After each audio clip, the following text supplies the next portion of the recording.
Hello दोस्तों, आज मैं फिर आ गया हूँ एक और नई भूत की कहानी लेकर। फोन बजने की आवाज से हरी का नींद टूट गया। बहुत देर से लगातार बजे जा रहा था, मगर हरी की आंखें नींद से बंद हो रहा था। उठकर उसको फोन उठाने का इच्छा नहीं हुआ, क्योंकि उसको पता था वो फोन कहां से आ रहा है। हरी टेबल लैंप की रोशनी से देखा, रात के देर बज रहा है। हेलो। इसको लेकर 3 बार आपको फोन किया, फोन क्यों नहीं उठा रहे थे? कहां पर थे? असल में सर, सो रहा था, इसीलिए नहीं सुन पाया। क्या बोलूं आपके नींद को? इतने महत्वपूर्ण पद में रहकर आप रात को कैसे सो सकते हैं? ध्यान से सुनिए, बेनिया पारा के बगल के पोस्ट में प्रॉब्लम हुआ है। आप अभी एक बार वहां पर जाकर मुझको अपडेट दीजिए। अभी सर? इतनी रात में? नहीं, मतलब कल सुबह जाने से नहीं होगा? अब तब मतलब आप अपने ड्यूटी का इंपॉर्टेंस नहीं समझते हैं क्या? आप जाकर अपडेट नहीं देंगे तो पूरी जगह में इलेक्ट्रिसिटी नहीं रहेगा। उसके बाद पब्लिक का गाली तो और आपको सुनना नहीं पड़ेगा। कितना प्रॉब्लम। जैसे भी हो, जिस भी अवस्था में है आप, उसी अवस्था में वहां पर पहुंचिए, क्विक। हरी और समय बर्बाद ना करते हुए फोन को रखने के बाद जल्दी से तैयार होकर साइकिल से निकल गया घर से। हेलो भाई, मैं हरी। क्या हुआ रे भाई, इतनी रात में? सब कुछ सही है तो? हाँ, वैसे तो सब कुछ सही है, पर आधी रात में मुझे ड्यूटी पे जाना पड़ रहा है। क्या कह रहा है रे? क्यों? और मत बोल, ये नौकरी मेरा जीवन बर्बाद कर देगा। वो तो देख ही रहे हैं। कहां पर जाएगा? बेनिया पारा। क्या कह रहा है रे भाई? वो तो बहुत दूर है, उस तरफ का रास्ता बिल्कुल भी अच्छा नहीं है। जानता हूँ, पर क्या करे बोल। ठीक इसी कारण से तुझको फोन किया है। जाएगा मेरे साथ? सच बोल रहे हैं, आज बहुत डर लग रहा है। कल तो रविवार, छुट्टी है, टेंशन नहीं है। अच्छा सुनना, तू रुक, मैं आता हूँ। क्या रे भाई, इतना देर क्यों हुआ? और मत बोल, एक काम में अटक गया था। जल्दी से चल, ये काम खत्म करने के बाद ही मुझे शांति मिलेगा। हाँ चल। दोनों तरफ धान खेतों के बीच में से पतला रास्ता। हालांकि अंधेरे में वो रास्ता गायब हो गया लगता है। करीब 1 घंटे साइकिल चलाने के बाद वो दोनों एक सुनसान जगह पर आकर पहुंचे। अरे हरी, यहाँ तो चारों तरफ एकदम सुनसान है। हाँ, वही तो देख रहे हैं। इससे पहले कभी इस तरफ नहीं आए हैं, और ज्यादातर कोई यहाँ आता भी है ये नहीं लगता है। देख रहा है चारों ओर कैसे घास फूस का जंगल है। मुझको लगता है कोई यहाँ आता नहीं, इसीलिए बड़े साहेब ने मुझको भेजा है। उनको अच्छे से पता है मैं उनके मुंह के ऊपर कुछ नहीं कह सकता। इस अंधेरे में इतने झाड़ियों के जंगल को पार कर कर तू क्या उस टावर के पास जा पाएगा? नौकरी को बचाने के लिए जाना ही पड़ेगा भाई। सुन, मैं ऊपर में चढ़ता हूँ, तू साइकिल को लेकर ध्यान से नीचे रुक। अगर जरूरत होगा तो मैं तुझे बुलाऊंगा। अरे हाँ, ठीक है। हरी टावर के सीढ़ी से ऊपर चढ़ते चढ़ते रुककर इधर उधर देखने लगा, क्योंकि उसको वहां पर एक अजीब सी बदबू आ रहा था। हरी टॉर्च जलाकर रीडर को लेकर ऊपर जाते जाते सोचने लगा, सबसे पहले सभी तारों के बीच में से उसको मेन सर्किट बोर्ड को ढूंढना पड़ेगा। और थोड़ा दूर आगे जाते ही हरी चौंक गया, क्योंकि उसने वहां एक डेड बॉडी देखा, जो इलेक्ट्रिक पोल के साथ चिपका हुआ था। उस डेड बॉडी को देखकर बहुत दिन पुराना लग रहा था। इलेक्ट्रिक शॉक से मर गया है शायद। पूरे शरीर का चमड़ा जलकर काला पड़ गया था। हरी डर के मारे चीखने लगा, रोहन। अरे क्या हुआ? अरे हरी, क्या हुआ रे? रोहन, ये यहाँ पर ये क्या है? अरे क्या, बता तो। ये यहाँ पे एक डेड बॉडी है जो तारों में फंसा हुआ है। लाला लगता है, शॉक से मर गया है ये आदमी। हे भगवान, क्या कह रहा है तू? अरे ये तो पुलिस केस है भाई। अरे भाई उतर आ भाई, बेकार में झमेला में मत फंस। मैं अभी आ रहा हूँ। हरी उतरने ही जा रहा था, तभी उसको लगा वो डेड बॉडी शायद हिला। हरी डरते हुए सिर घुमाकर देखा। ऐसा लगा उस डेड बॉडी ने अपने दोनों आंख खोला है, और ऐसा भी लगा जैसे आंख के साथ साथ मुंह भी खोला है। और तभी हरी को एक डरावनी आवाज सुनाई दिया। डर गया है क्या तू? कौन? डर से हरी का हाथ पैर ठंडा हो गया। पीछे घूमकर वो भागने ही जा रहा था, तभी उस डेड बॉडी ने चीखते हुए बोला, जा रहा है, इधर आ। मुंह मुझे छोड़ दो। मम मैंने कुछ नहीं किया। तूने कुछ नहीं किया है ये पता है, अब करना पड़ेगा। मुझे यहां से उद्धार कर, अभी मुझे यहां से उतार। उसके धमकी से हरी डर के मारे दौड़कर नीचे उतरने लगा। कहीं भाग नहीं पाएगा, कहीं पर भी नहीं। नीचे उतरते ही हरी ने देखा जहां पर रोहन खड़ा था वो जगह खाली है, साइकिल भी दिख नहीं रहा था। रोहन, ए रोहन, रोहन भाई मुझे मुसीबत में छोड़कर कहां चला गया? उसको ढूंढ नहीं पा रहा तो मैंने बोला था ना, कहीं जा नहीं पाएगा। अब आ, मुझे उद्धार कर, मेरे शरीर को शांति दे। हरी को वहां पर खड़ा रहने का और साहस नहीं हुआ। मन ही मन उसको बहुत गुस्सा आया रोहन के ऊपर। हरी सोच रहा था रोहन ने शायद खतरे को समझकर यहां से भाग गया है, उसको अकेला छोड़कर। एक तरफ सुनसान रास्ता और दूसरे तरफ डेड बॉडी का भयानक आवाज। किसी भी तरफ ना देखकर हरी दौड़ने लगा। सर्दी की ठंडी हवा से हरी का पूरा शरीर कांपने लगा। तभी उसको याद आया उसके जेब में एक टॉर्च है। टॉर्च की रोशनी कोहरे को भेद करते हुए बहुत दूर तक जा गिरा। ये क्या? हरी को सामने एक घर जैसा दिखा। मैं क्या सही देख रहा हूं या मेरे नजरों का धोखा है? हरी थोड़ा पास जाकर और अच्छे से देखा। नहीं, नजरों का धोखा तो नहीं है। आसमान तक लंबा एक इमारत पेड़ों की दरारों से झांक रहा था, पर उसको देखकर घर जैसा महसूस नहीं हुआ। ऐसा लग रहा था जैसे कोई फार्म हाउस हो। हरी सोच रहा था इतनी रात में रहने के लिए एक जगह तो मिला, अंदर जाकर एक बार देखते हैं, अगर कोई दिखाई दे। हरी ने लोहे की विशाल गेट को धक्का देकर झाड़ियों और घास फूस को पार करते हुए सामने की दरवाजे तक पहुंचा। जैसे ही हरी दरवाजा खटकाने गया, तेज आवाज के साथ दरवाजा खुल गया। कोई है। बाहर बहुत ठंड है, आज की रात के लिए रुकने का थोड़ा जगह मिलेगा? हरी के बार बार बुलाने पर भी जब कोई आवाज नहीं आया, तब हरी को थोड़ा संदेह हुआ।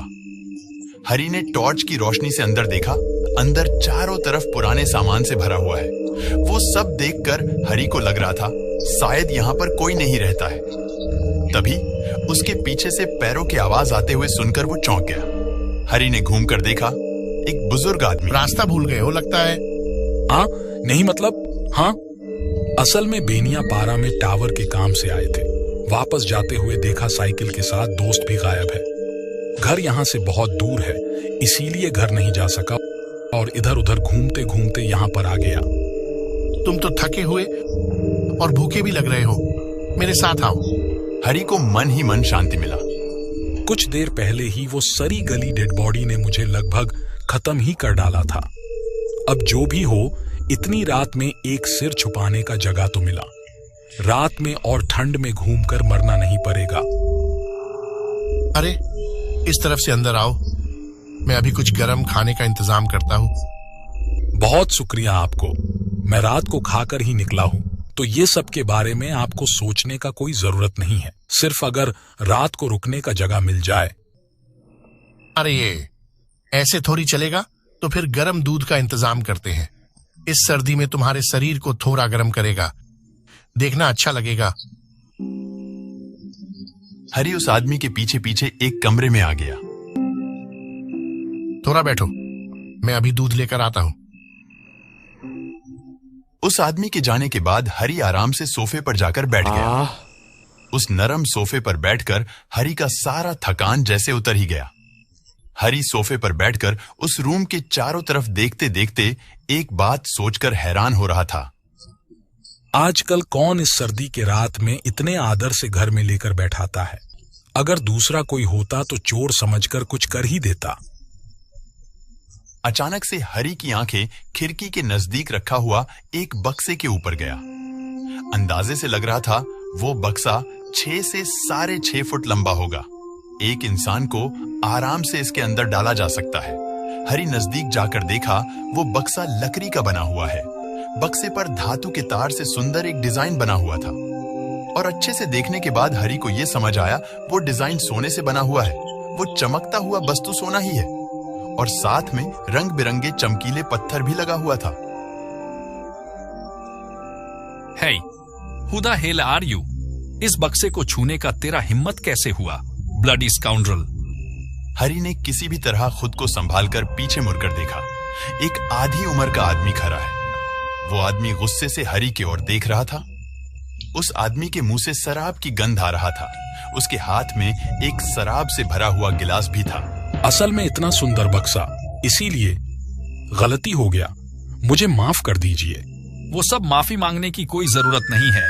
Get lost from my house right now. पता नहीं कहां से ये सब अनकल्चर्ड चले आते हैं। जब मैं इन्हें देखता हूं तो मुझे घिन आती है। क्या हो रहा है ये सब? ये क्या डेनियल, ये कैसा व्यवहार है तुम्हारा? तुम्हारे इस व्यवहार के कारण एक व्यक्ति भी इस घर में नहीं टिका। आप चुप कीजिए। आधी रात में जाने पहचाने बिना ही किसी को भी घर में घुसा लेते हैं। वो मुसीबत में पड़े थे, इसीलिए सिर्फ रात के लिए आश्रय दिया था। इसको लेकर इतना हल्ला मचाने की क्या जरूरत है? इसके अलावा तुम तो इस घर में रहते ही नहीं हो और ये घर मेरा है। मैं जिसको चाहूँ उसको आश्रय दे सकता हूँ। वाह वाह वाह वाह वाह वाह वाह, क्या महान इंसान है। उधर बेटा बेसहारा होकर आवारा की तरह रस्ते रस्ते पर घूम रहा है और इधर बेटे का बाप रस्ते से किसी को भी लेके आकर समाज सेवा कर रहा है। मुंह संभाल के बात करो डेनियल। वह एक सभ्य व्यक्ति है। यदि तुम्हें कोई समस्या है तो तुम बाहर जा सकते हो, दरवाजा खुला है। आपने जीवित रहते हुए भी बाहरी लोगों को सब कुछ दे दिया था और मरने के बाद भी वो ही कर रहे हैं। सही किया मैंने डेनियल। घर के कुलांगार को बढ़ावा देने से अच्छा है बाहर के लोगों को सब कुछ दान कर जाना। क्या गुण नहीं है तुम्हारा? आवारा, जुआरी, नशाखोर। और सुनो, तुम्हारे जैसे कुलांगार को खत्म कर देने में भी मुझे कोई हिचकिचाहट नहीं होगा। हरी ने बोला, सुनिए सुनिए सुनिए सुनिए, आप लोग कृपया करके मुझको लेकर झमेला मत कीजिए, मैं चला जाता हूँ। हरी ने हैरान होकर देखा। ऐसा लग रहा था जैसे उसकी बात उन लोगों के कानों तक ही नहीं पहुंची। तभी उस आधी उम्र के आदमी का शरीर बदलने लगा। ये तो वही है जिसको मैंने उस पोल पर देखा था, वो यहाँ पर। वेट वेट वेट वेट, इसका मतलब आपने ही उस दिन रात को जॉन से मेरा खून करवा के उस बिजली के पोल के नीचे गाड़ के रखे थे। इस बार वो आदमी भी अपने इंसानी रूप में नहीं रहा और जोर जोर से हंसने लगा। मैं नहीं। जॉन को जब पता चला तुम कुछ पैसे और जमीन के लिए मुझको मार डाले हो, तब उसने खुद से ही तुमको मारने का जिम्मेदारी ले लिया था। और इस बक्से को लेकर तुम क्या करोगे? वो मेरा कॉफिन है। उस दिन जॉन को पुलिस ने गोली करके मार डाला था, इसीलिए उस बक्से को दफनाया नहीं गया। सभी जगह में पैसे ढूंढने की आदत तुम्हारा नहीं गया? आज जॉन रहता तो देखना क्या करता। अरे भैया, अरे उसको 2 लगाओ तो, मर के भी शांति नहीं देगा ये स्काउंड्रल। उस आदमी ने मुझको उद्देश्य करके वो बातें बताया। मुझको ये समझ आया कि मृत डेनियल का सारा गुस्सा अब मेरे ऊपर है। जिस खतरे से बचने के लिए मैं इतनी रात में यहाँ पर आया था, वो खतरा अब इस पूरे घर में है। मुझे मारेगा, मुझे। आ देखते हैं कितना शक्ति है तेरे पास। जिंदा थे इसीलिए जो मर्जी किया था। आज और मैं जिंदा नहीं हूँ। आज उसके शरीर में से सारे खून मैं अकेला ही पी जाऊंगा। मेरा मन खुद से ही बोल उठा, अरे ये सब खड़ा होकर क्या देख रहा है? भाग भाग, अगर बचना है तो भाग। हरी और 1 मिनट भी समय नहीं गवाया। अपने दाईं ओर देखा, दरवाजा खुला हुआ है। वो सोचने लगा, किसी भी तरह वो अगर उस दरवाजे से निकल पाए तो बच जाएगा। हरी ने तिरछी नजरों से देखा, वो भयानक चेहरे वाला आदमी उसकी ओर आ रहा था। तभी हरी ने किसी भी तरफ ना देखते हुए दौड़ने लगा। अरे हरी, अरे इस तरह क्यों दौड़ रहा है? रुक, अरे रुक। कहां पर था तू? मुसीबत में दोस्त को छोड़कर भाग गया, साले बदमाश। अरे क्या फालतू की बात कर रहा है? मैं तो तेरे पीछे ही था। कितने बार बुलाया, तू तो देखकर भी नहीं देख रहा था। अरे उस भूत वाले घर का भूत ही अभी मेरे पीछे पड़ा है। भाग रोहन, भाग। भूत? कैसे? अरे भाई तू थोड़ा खुलकर बोलना, मुझको तो कुछ समझ ही नहीं आ रहा है। तुझको मैं अभी मम मैं कुछ नहीं बोल पाऊंगा। सिर्फ पीछे मुड़कर देख एक बार। अरे और भागने की कोशिश मत कर। मम्मी पापा बचाओ। उस रात की पूरी घटना हरी ने अपने बड़े साहिब को बताया। वो पूरी बात सुनकर कुछ समय तक चुप करके बैठे रहे और कुछ देर बाद सिर हिलाकर बोले, उस दिन रात को तुमको वहां पर भेज के मैंने सही नहीं किया, मगर क्या करता मैं। कोई भी जाने के लिए राजी नहीं हो रहा था। हर साल इस समय पे पता नहीं क्या होता है वहां पर। आपको इसके पीछे का कारण पता है? तुमने कल रात को जो घटना देखा था वो सच है। उस घर में रहता था एक एंग्लो इंडियन परिवार। बेटा था 1 नंबर का कुलांगार। नहीं तो विषय संपत्ति के लिए कोई अपने पापा का खून करता है? वो खुद भी वैसे बच नहीं पाया। छोरो, तुम बचकर लौट आए हो, यही बड़ा बात है। मैं आज ही आवेदन भेजता हूं जिससे वो टावर को रिलोकेट करने का व्यवस्था किया जा सके।